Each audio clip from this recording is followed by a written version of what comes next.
Ao vivo conosco, aqui na Rádio Bandeirantes, o economista José Roberto Mendonça de Barros, ex-secretário de Política Econômica do Ministério da Fazenda e economista da MB Associados.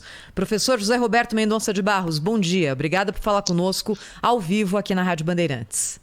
Bom dia, Thaís. Bom dia, Cláudio. Bom dia, Pedro. É um prazer falar com vocês. E no momento em que a economia suscita tantos debates, não é?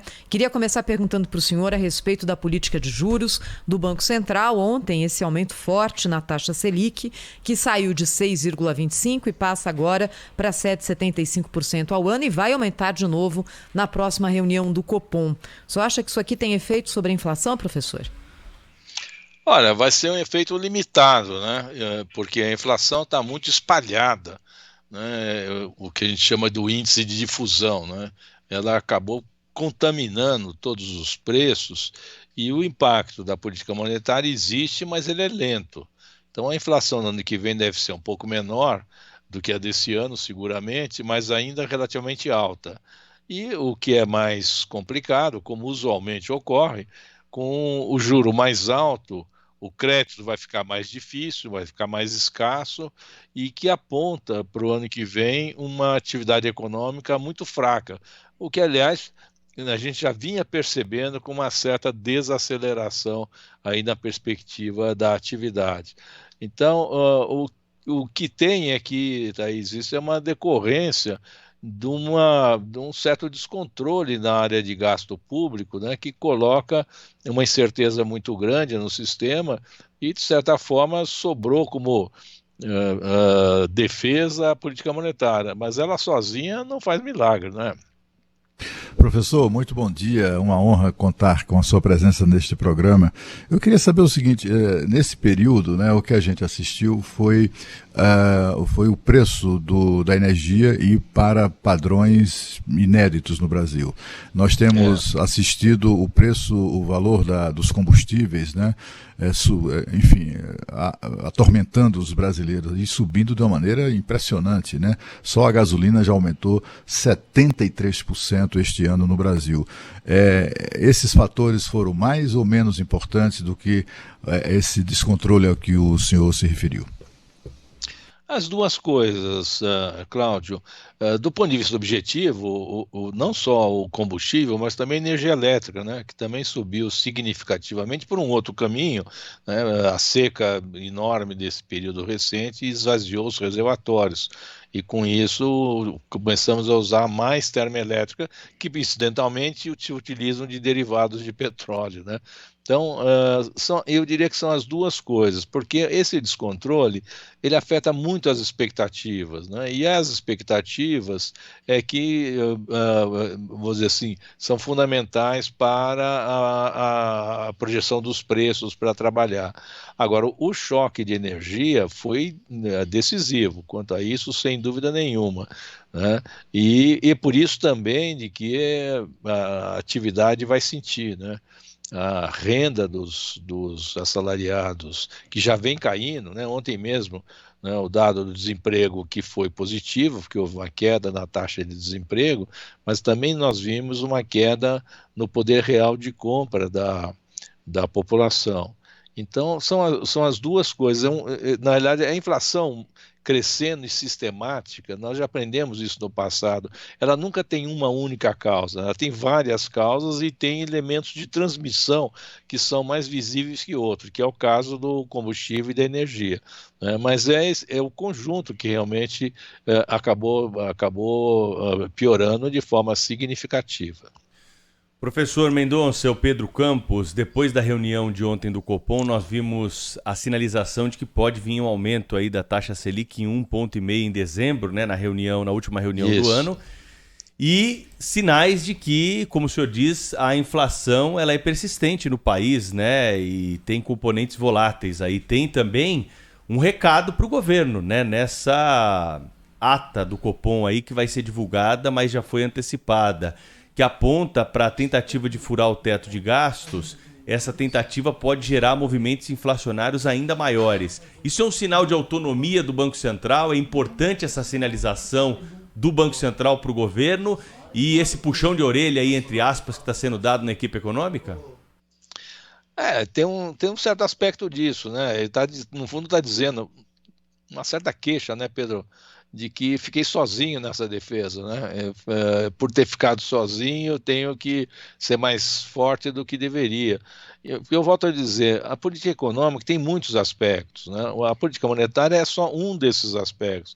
A questão do gasto público, a gestão das expectativas, o adequado, a adequada regulação de diversas atividades. Esse conjunto é que deveria ter uma certa harmonia, né? E essa harmonia que foi quebrada.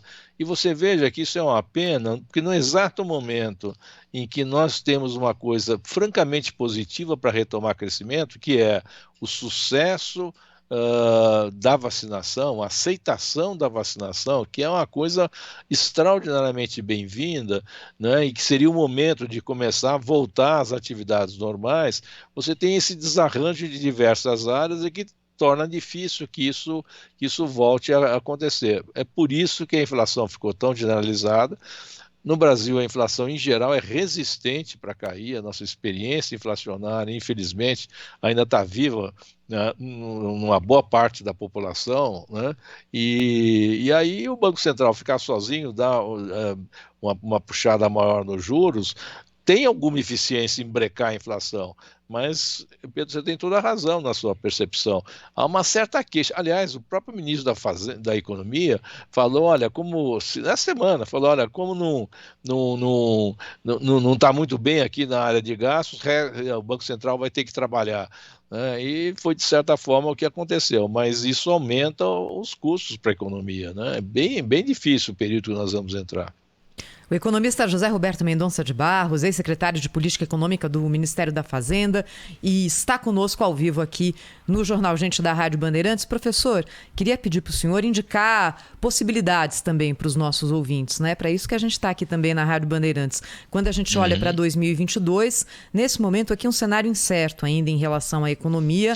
Algumas consultorias indicam crescimento zero, tem alguns bancos falando aí na possibilidade de crescimento negativo no ano que vem. Queria saber qual a expectativa do senhor para o ano que vem e o que a gente pode fazer de diferente para fazer com que essa expectativa hoje estranha, meio tortuosa, não se concretize ou vire alguma coisa melhor. Olha, primeiro,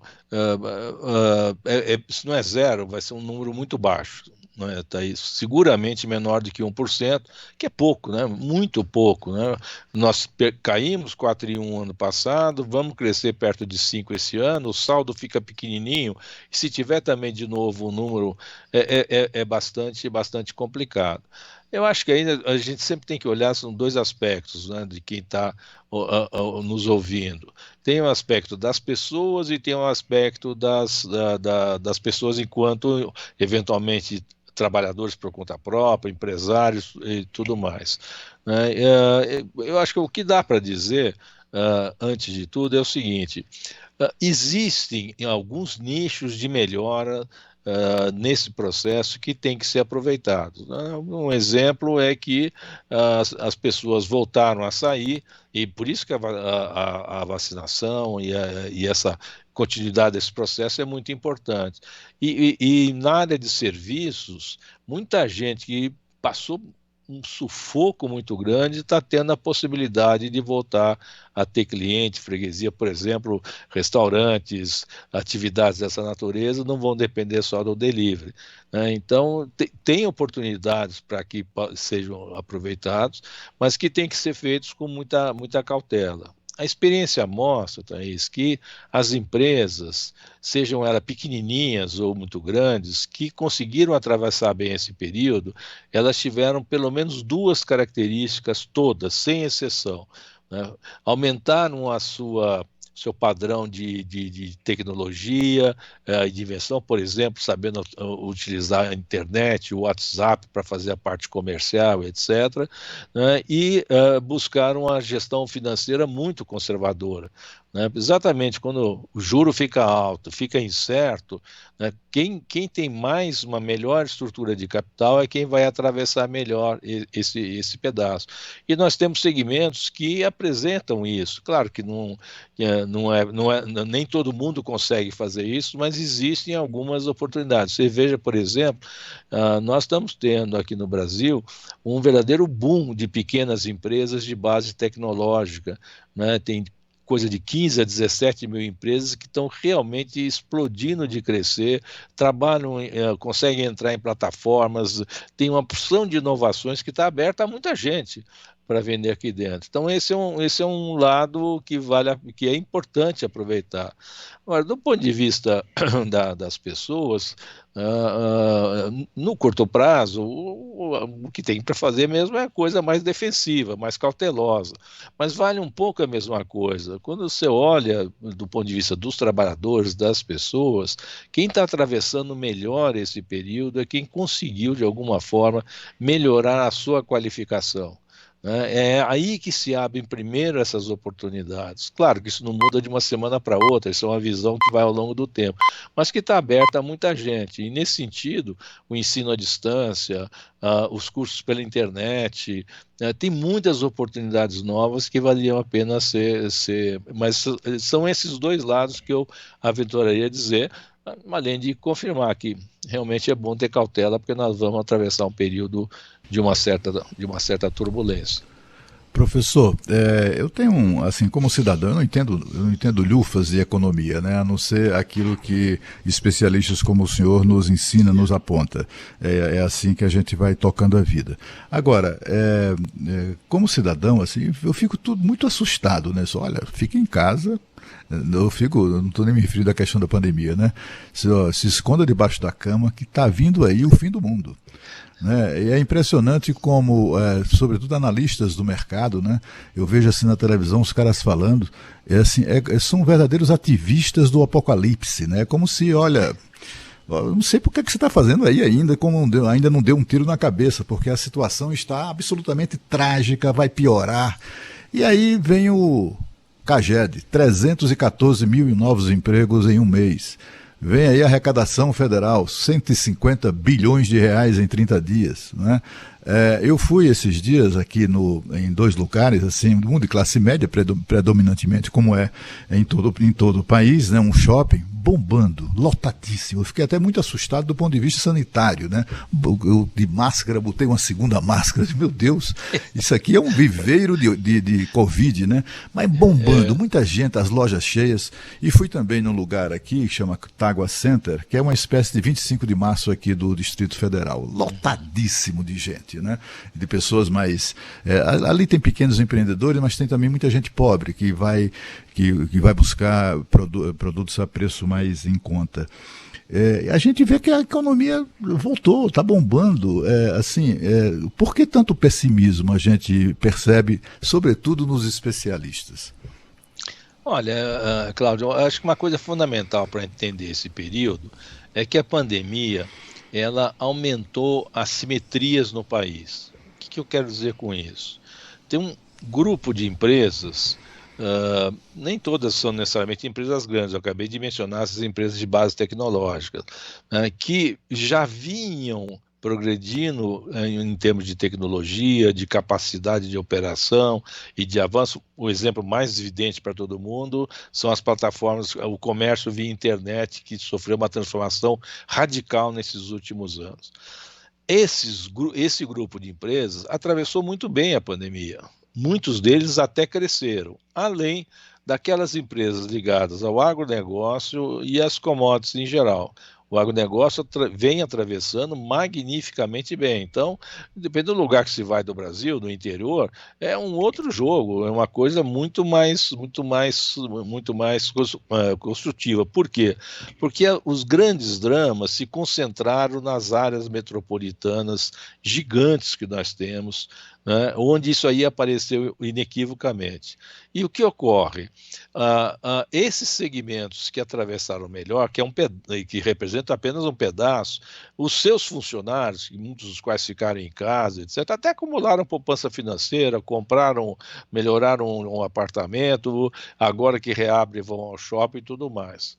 Mas tem uma outra faixa de empresas menores, médias, não tão produtivas, etc., que sofreu demais nisso. Por exemplo, tudo que está ligado à área têxtil e assim sucessivamente.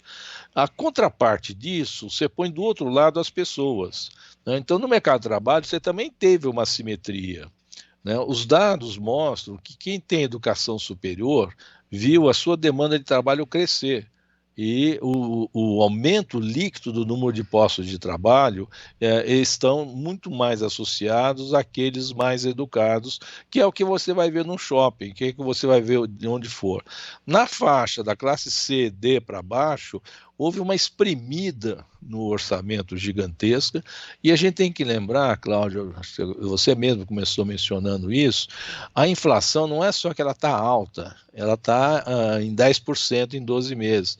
É que os componentes dos quais não dá para fugir estão mais altos ainda, nós também falamos aqui, né, a energia, o botijão de gás, a própria alimentação. Então, o que espremeu o orçamento das faixas de C para baixo é enorme, que também concentra as faixas de pessoas menos treinadas e menos educadas.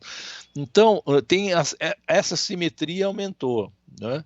Então, dependendo do que você olha, né, você vai ver um quadro de progresso, dependendo do que você olha, você vai ver uma regressão, algo que nós não tínhamos há muitos anos, que é a fome sendo uma realidade na vida do dia a dia de muita gente. Então, é esta assimetria que é muito difícil de descrever, né? Certamente, tem muita coisa positiva que aconteceu nesse período, e nós temos coisas a partir do qual crescer. Mas o fato é de que, quando eu adiciono esta parte que foi adiante, considero aquela parte que está ainda muito atrapalhado, né, e com muita dificuldade, a média fica ruim. Então, um pouco lembra aquela história dos 3 cegos descrevendo um elefante, né? O que está na tromba descreve um animal, o que está no rabo descreve o outro, o que está na pata descreve um outro tipo de animal. Não está fácil mesmo a gente fazer uma visão geral disso e traduzir numa política econômica adequada. Agora, o que está fácil da gente dizer é que qualquer que seja a razão pela qual a inflação subiu, a energia subiu, isso é ruim para todo mundo. E é isso que está dominando esse cenário pior. E é isso que está exigindo da política econômica uma coisa muito mais organizada do que a gente está vendo aqui. Professor José Roberto Mendonça de Barros, para a gente encerrar essa entrevista muito esclarecedora aqui para os ouvintes da Rádio Bandeirantes, eu tenho uma última pergunta para o senhor, até refletindo, né, sobre isso que o Cláudio Humberto está dizendo aqui desde ontem na programação da Rádio Bandeirantes. Essa crise ela é mais política do que econômica? Olha, ela tem os dois componentes, e não é escapismo, não. Ela realmente tem os dois componentes. A crise política, você pode dizer que é a mais importante, porque se ela não tiver algum encaminhamento, você não tem uma organização mais adequada da política econômica. E nós temos uma incerteza gigante, né? E que afeta mesmo a economia. Por exemplo, todas as vezes no passado em que as commodities subiram de preço, que o Brasil aumentou muito a exportação, o dólar ficou mais barato. Todas as vezes, exceto agora, que ele não cai abaixo de 5 nem com reza, né? Então, a vantagem de ter maior preço de commodity não está sendo compensada, em parte, do ponto de vista do bolso da população, por uma queda no preço do dólar. Por que isso? A associação que se faz é a incerteza, que não é só política, mas que também é política, incerteza econômica, que evita isso de acontecer. Então, é inerente a questão de incerteza que vem da faixa política, e a mais agora, que já juntou com a sucessão, está longe ainda, mas não sai mais, um pedaço é esse. Pode ser até que possa dizer que isso está comandando, mas também nós temos uma questão econômica que não é pequena, né? Que eu mencionei en passant, da falta de qualificação, de tecnologia, de boa parte do sistema produtivo e das pessoas, e a desorganização das finanças públicas, que está realmente muito desconfortável, muito complicado. Então, quando você junta as duas coisas, é que eu aprendi, Pedro, ao longo do tempo, que crise nunca tem uma causa só. Ela é meio a junção de 4 ou 5 fios desencapados, que de repente dá um curto-circuito e as coisas ficam disfuncionais. O que eu acho que vale essa aplicação é que, embora tenha coisas muito positivas acontecendo, e se olhar de perto os setores, tem coisas até extraordinariamente positivas, nós temos muitas coisas arranjadas na área econômica, na área institucional, na área política, na incerteza jurídica, etc.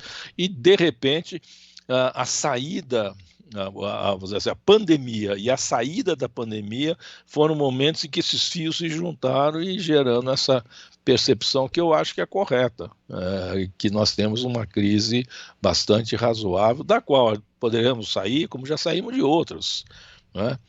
O Brasil tem uma história, inclusive, de se mover bem quando a crise fica muito feia, mas neste momento nós estamos vivendo realmente um cenário complexo, e nada mais explicitar isso do que o drama do preço dos combustíveis e a decisão do Copom de ontem, para mostrar como tá atrapalhado mesmo. É isso aí. José Roberto Mendonça de Barros, ex-secretário de Política Econômica do Ministério da Fazenda, economista da MB Associados.